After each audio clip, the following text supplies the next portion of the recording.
Hi, Adams. Happy Wednesday. We are going to continue talking about voting, and today's lesson focuses on the people that had to fight for their right to vote.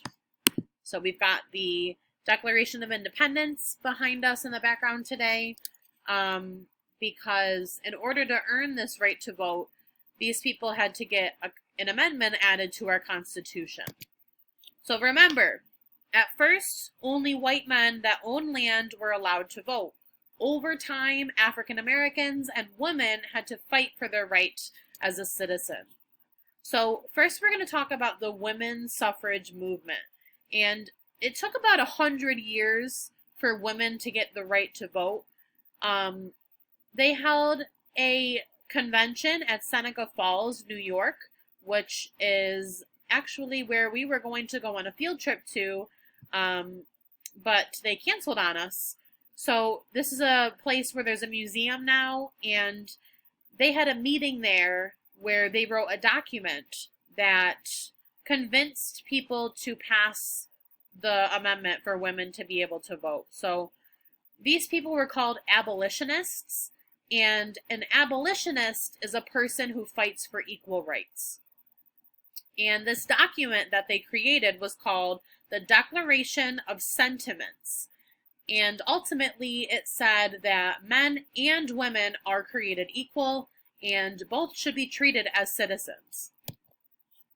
Two really important people to the women's suffrage movement were Susan B. Anthony and Elizabeth Cady Stanton. These two teamed up to write a newspaper that was called The Revolution. And this newspaper convinced people and gave information about how the women's suffrage movement was going and ways that people can help spread the word and fight for the right. They also gave speeches about equal rights. They went around the country and talked to people about why it was so important to earn these rights. And they also formed the National Women's Suffrage Association, which was a group of people that worked together to continue the fight. So something that stopped African American men from voting in the 1800s were called the Black Codes. And these were a set of laws that were passed that restricted African Americans' freedom. So even though slavery was abolished, they were still looking for a way to make sure that they were not equal. This was an effect of ending slavery. So all those slave owners, people that were racist, they still wanted power. So those people ended up passing these laws that made it so that it was very hard for Black people to do certain things. And this was mostly in the South. Remember the Civil War that happened? It was the North against the South, and it was mainly over slavery. The North was against it, whereas the South was for it. So what were these laws? The first law was that Black men were denied the right to vote. They passed a series of laws that made it so that there was no way that a Black man could get around it. They also made it very easy for them to be arrested.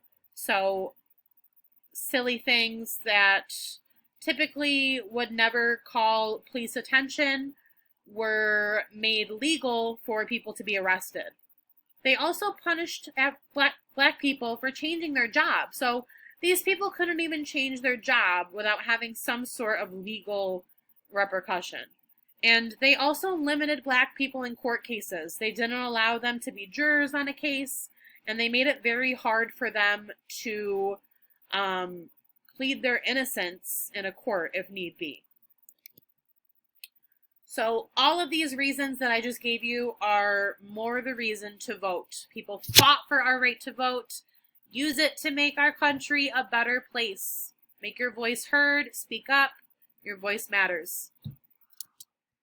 Okay, your questions for today. It took about blank years for women to get the right to vote. 2, what happened at Seneca Falls? I hate when it cuts it out like that. Hang on. What happened at the Seneca Falls Convention? It was declared that men and women are created equal. It was a place for people to vote, or people jumped in the water to protest for equal rights. 3, what was the document that ended up getting women the right to vote? What was it called?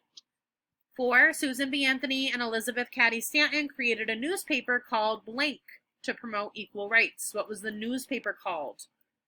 Number 5, the Blank were laws that restricted Black people's freedom. What were they called? Number 6, African Americans were treated particularly bad in what part of the country? Number 7, which was not a law passed during this time? And number 8, in your own words, explain why voting is important. All right, that's all I got for you. Hope you have a great day, and we'll see you tomorrow. Goodbye, Adams.